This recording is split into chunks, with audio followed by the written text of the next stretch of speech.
اعوذ باللہ من الشیطان الرجیم بسم اللہ الرحمن الرحیم۔ معزز خواتین و حضرات،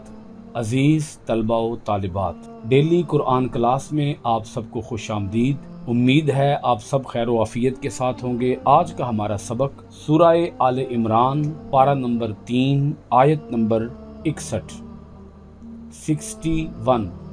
پہلے لفظی ترجمہ سماعت فرما لیں۔ فمن پس جو حاجکا جھگڑا کرے آپ سے فی ہی اس بارے میں من بعد اس کے ما جو جا آیا کا آپ کے پاس من العلم علم فقل تو آپ کہہ دیجئے تعالو آؤ ندعو ہم بلائیں ابناءنا اپنے بیٹوں کو بھی و ابناءکم اور تمہارے بیٹوں کو بھی ونساءنا اپنی عورتوں کو بھی ونساءکم اور تمہاری عورتوں کو بھی وانفسنا اور اپنے آپ کو بھی وانفسکم اور تم کو بھی ثم پھر نبتہل ہم دعا کریں فنجعل پھر ہم بھیجیں لعنت اللہ کی لعنت علی الکاذبین جھوٹوں پر۔ سورہ آل عمران کی اس آیت مبارکہ کے اندر نجران کے عیسائیوں کو مباہلہ کی دعوت دی گئی ہے۔ نجران کے عیسائیوں سے بڑی تفصیلی گفتگو ہوئی۔ نبی پاک صلی اللہ علیہ وآلہ وسلم پر کئی آیات سورہ آل عمران کی نازل ہوئیں، جن آیتوں کی روشنی میں نبی پاک صلی اللہ علیہ وآلہ وسلم نے ان کے سامنے دلائل رکھے، شواہد رکھے، لیکن نجران کے عیسائی اس پر ایمان نہ لائے اور اپنے غلط عقائد سے باز نہ آئے۔ انہوں نے اپنے گمراہ کن نظریات سے توبہ نہ کی اور عقیدہ تثلیث کے اوپر وہ ڈٹے رہے۔ عقیدہ تثلیث جس کا مطلب یہ ہے کہ تین خدا، تو دلائل کے انبار ان کے سامنے لگا دیے گئے، لیکن وہ ان تمام دلائل کو سننے کے باوجود ایمان نہ لائے۔ جب بھی فریقین کے مابین کوئی بھی دو گروہ ہوں، کوئی بھی دو پارٹیاں ہوں، کوئی بھی دو دھڑے ہوں، جب ان کے درمیان کوئی جھگڑا پیش آ جائے اور وہ معاملہ بھی ایسا ہو کہ جو عقل سے تعلق رکھتا ہو، تو پھر اس جھگڑے کا فیصلہ کروانے کے لیے کیا کیا کچھ کیا جا سکتا ہے۔ مثال کے طور پر کوئی پنچایت بٹھائی جا سکتی ہے، کوئی جرگہ بٹھایا جا سکتا ہے، کوئی دانشور ذی شعور عقل مند لوگ بٹھائے جا سکتے ہیں اور فریقین اپنا مقدمہ، اپنا معاملہ ان کے سامنے پیش کر سکتے ہیں، اور وہ جو عقل مند دانشور ذی شعور لوگ ہوں گے وہ جو فیصلہ کر دیں گے وہ پھر فریقین کو تسلیم کرنا ہوگا۔ اگر یہاں بھی کیس کا فیصلہ نہ ہو پا رہا ہو اور فریقین کسی ایک فیصلے پر متفق نہ ہو رہے ہوں تو پھر کسی عدالت کا دروازہ کھٹکھٹایا جا سکتا ہے، اور اگر فریقین کسی عدالت پر بھی متفق نہ ہو رہے ہوں، دلائل کے انبار لگا دیے جائیں اور فریقین ان دلائل کے انبار کے باوجود بھی کسی حتمی فیصلے پر، متفقہ فیصلے پر نہ پہنچ پا رہے ہوں، اور معاملہ بھی ایسا ہو کہ جس کا تعلق محض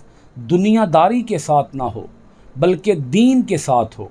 حق اور باطل کے ساتھ ہو، اور کسی بھی فیصلے پر کوئی اتفاق نہ کر رہا ہو، تو پھر جب معاملہ دین کا ہو اور حق اور باطل کا ہو اور شریعت کا ہو اور اللہ رب العالمین کی ذات اقدس کا ہو، تو پھر آخر میں جب ساری سرحدیں پار کر لی جائیں، آخری ایک مرحلہ بچ جاتا ہے، آخری ایک صورت بچ جاتی ہے، اس کا نام ہے مباہلہ۔ مباہلہ کا مطلب یہ ہوتا ہے کہ دونوں فریقین ایک دوسرے کے حق میں اللہ تعالیٰ سے یوں دعا کریں کہ یا باری تعالیٰ ہم میں سے جو جھوٹا ہے تو اس کے اوپر لعنت برسا، اس کے اوپر اپنا عذاب نازل فرما۔ نبی اکرم صلی اللہ علیہ وآلہ وسلم نے نجران کے عیسائیوں کو جب بھرپور دلائل دے دیے اور وہ اس کے اوپر ایمان نہ لائے، تو اللہ رب العالمین نے خود یہ آیت مبارکہ نازل فرمائی اور فرمایا کہ اے میرے پیارے پیغمبر صلی اللہ علیہ وآلہ وسلم، اب آپ انہیں مباہلہ کے لیے دعوت دیجیے، آپ انہیں بلائیے۔ آیت کے شروع کے اندر اگرچہ بات غائب کے صیغے کے ساتھ کی جا رہی ہے، لیکن آیات کا سیاق و سباق یہ بتا رہا ہے کہ اس سے مراد نجران کے عیسائی ہیں۔ فمن حاجک فیہ، اللہ تعالیٰ اپنے پیارے نبی جناب حضرت محمد صلی اللہ علیہ وآلہ وسلم کو مخاطب کر کے ارشاد فرماتا ہے کہ جو کوئی اس بارے میں حضرت عیسیٰ علیہ السلام کی ذات گرامی کے بارے میں جو آپ سے جھگڑا کرے، جو آپ سے مباحثہ کرے، جو آپ سے مناظرہ کرے، جو آپ سے مجادلہ کرے، جو آپ سے ڈیبیٹ کرے، اس کے من بعد ما جاءک من العلم، بعد اس کے کہ آپ کے پاس یقینی علم آ چکا ہے، تمام تر دلائل آ چکے ہیں، فقل، تو آپ کہہ دیجئے، تعالو، آؤ، ندعو ابناءنا و ابناءکم، ہم بلاتے ہیں اپنے بیٹوں کو بھی اور تمہارے بیٹوں کو بھی، ونساءنا و نساءکم، ہم بلاتے ہیں اپنی عورتوں کو بھی اور تمہاری عورتوں کو بھی، وانفسنا و انفسکم، ہم بلاتے ہیں اپنے آپ کو بھی اور تمہیں بھی، ثم نبتہل، پھر ہم دعا کرتے ہیں اللہ کے حضور، فنجعل لعنت اللہ علی الکاذبین، پھر ہم بھیجیں اللہ کی لعنت جھوٹوں پر۔ اب واقعہ سن لیجئے، واقعہ کیا ہوا۔ نبی پاک صلی اللہ علیہ وآلہ وسلم نے جگہ مختص فرما دی مباہلہ کے لیے۔ جو جگہ مختص کی گئی، اس مختص کی گئی جگہ پر حضور نبی اکرم صلی اللہ علیہ وآلہ وسلم حضرت امام حسین رضی اللہ تعالی عنہ کو اٹھائے ہوئے اور جناب حضرت امام حسن رضی اللہ تعالی عنہ کی انگلی پکڑے ہوئے آپ اس جگہ پر تشریف لے آئے جو مباہلہ کے لیے مختص کی گئی تھی، جبکہ آپ کے پیچھے پیچھے حضرت فاطمہ رضی اللہ تعالی عنہ آپ کی صاحبزادی تھی اور ان کے پیچھے جناب حضرت علی المرتضی رضی اللہ تعالی عنہ تھے۔ جب ان کو آتے ہوئے نجران کے عیسائیوں نے دیکھا اور جو سب سے بڑا ان کا پادری تھا، پوپ تھا، جو ان کا سردار لیڈر تھا، جب اس نے دیکھا تو اس نے تمام عیسائیوں کو مخاطب کرتے ہوئے کہا کہ میں جو نورانی چہرے دیکھ رہا ہوں، ان چہروں کے اوپر اتنا نور برس رہا ہے، اللہ کی اس قدر رحمتیں برس رہی ہیں کہ اگر انہوں نے دعا کر دی اور تم نے ان سے مباہلہ کر لیا تو پھر یاد رکھو تمہارا نام و نشان تک مٹ جائے گا۔ نجران کے عیسائیوں نے صلاح مشورہ کرنے کے لیے مہلت طلب کی، نبی اکرم صلی اللہ علیہ وآلہ وسلم نے انہیں مہلت دے دی، اور جب یہ دوسرے دن آئے تو انہوں نے مباہلہ میں آنے سے انکار کر دیا اور جزیہ دینے پر آمادگی کر لی، اور جزیہ دینے پر نبی اکرم صلی اللہ علیہ وآلہ وسلم سے صلح کر لی۔ یہ واقعہ سن 10 ہجری میں پیش آیا۔ اس واقعے نے اسلام کی صداقت اور عیسائیوں کے عقیدہ تثلیث کے بطلان کے لیے ناقابل تردید ثبوت فراہم کر دیا۔ پوری دنیا کے اندر رہتی دنیا تک، قیامت تک کے لیے نبی اکرم صلی اللہ علیہ وآلہ وسلم نے ثابت کر دیا کہ اسلام کا عقیدہ، پیغمبر اسلام کا عقیدہ، قرآن کا عقیدہ حرف بحرف درست ہے، اور عیسائی اپنے اس عقیدے کے اندر غلط ہیں، کیونکہ انہیں ایک موقع ملا اپنے عقیدے کو درست ثابت کرنے کے لیے۔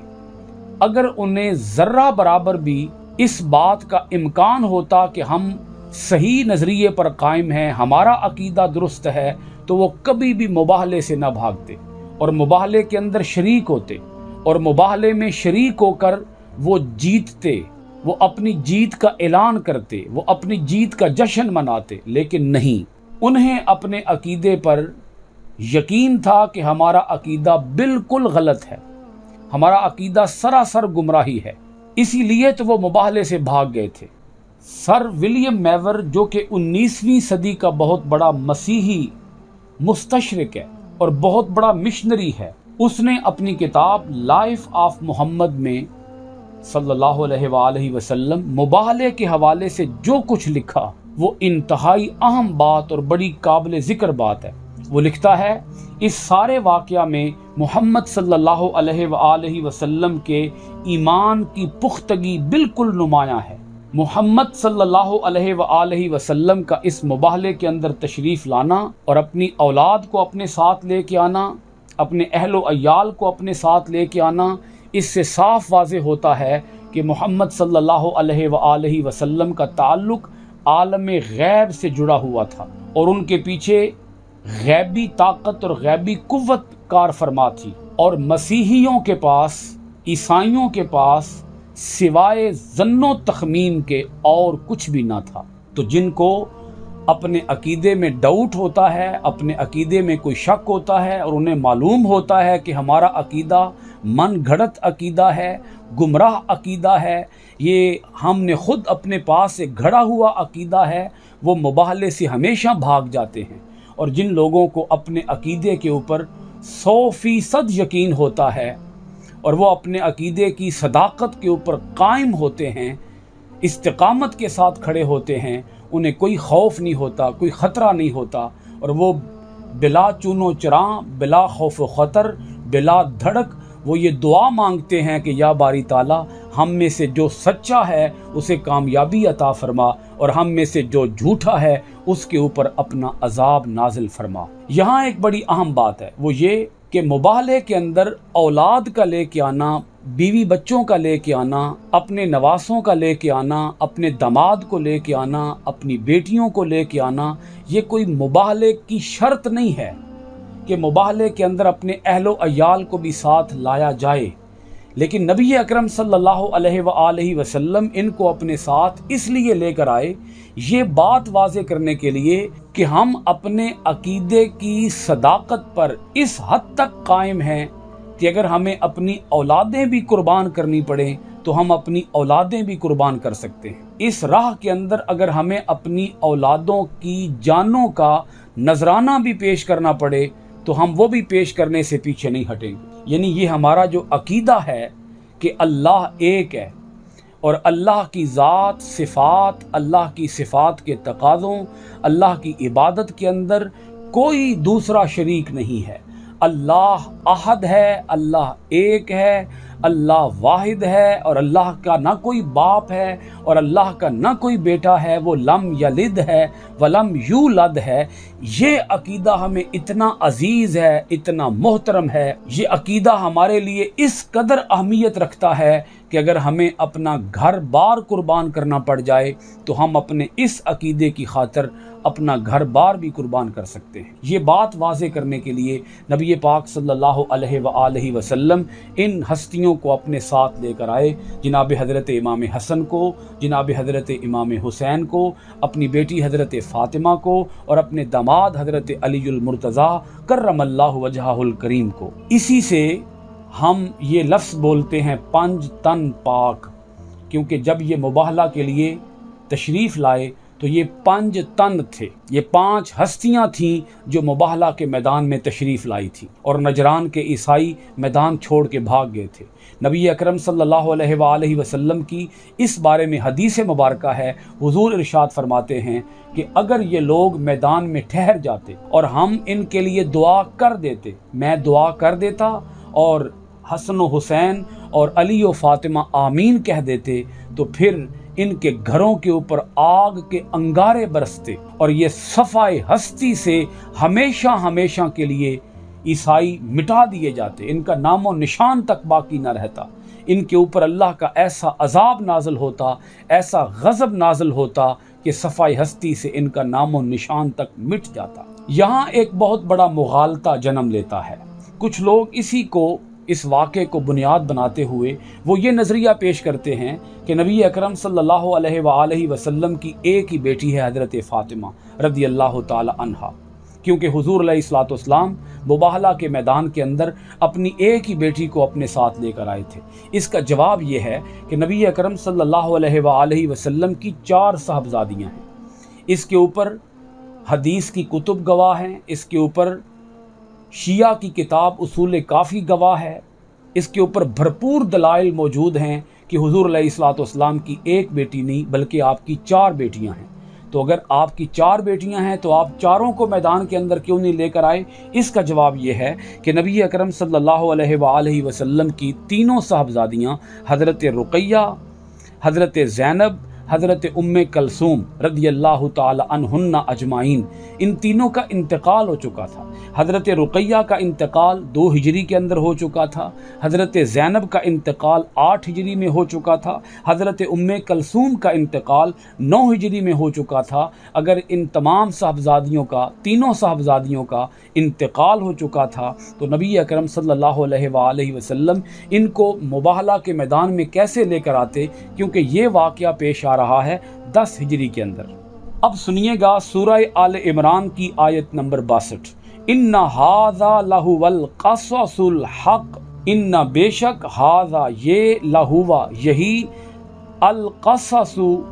قصہ واقعہ، الحق حق ہے، وما اور نہیں، من الہ کوئی الہ الا اللہ سوائے اللہ کے، وَإِنَّ بے شک اللہ اللہ لہوا وہ العزیز غالب ہے، الحکیم حکمت والا ہے۔ مباہلے کے واقعہ کے بیان کے بعد اللہ پاک ارشاد فرماتا ہے یہ واقعہ حق ہے، اور اس واقعے سے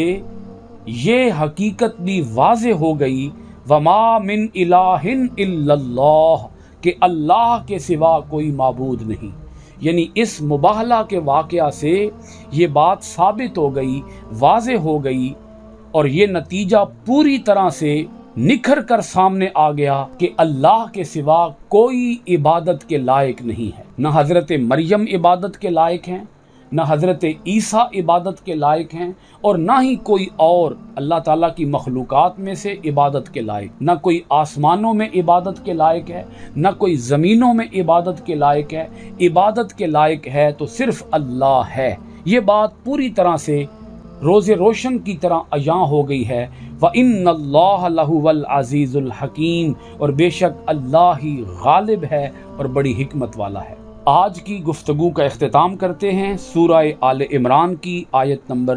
62 کے ساتھ۔ انشاءاللہ العزیز آئندہ آپ کی خدمت میں حاضر ہوں گے سورہ آل عمران کی آیت نمبر 63 کے ساتھ۔ اللہ کریم ہم سب کو قرآن مجید فرقان حمید کی آیات بینات پر گہرا غور و خوض کرنے، اس پر عمل پیرا ہونے، اس کے پیغام کو دنیا بھر کے اندر عام کرنے کی توفیقات خیر عطا فرمائے۔ آپ سب حضرات کا بہت شکریہ۔ السلام علیکم ورحمۃ اللہ وبرکاتہ۔ صلی اللہ علیہ وسلم سیدنا کریم، صلی اللہ علیہ وسلم سیدنا کریم، صلی اللہ علیہ وسلم سیدنا کریم، صلی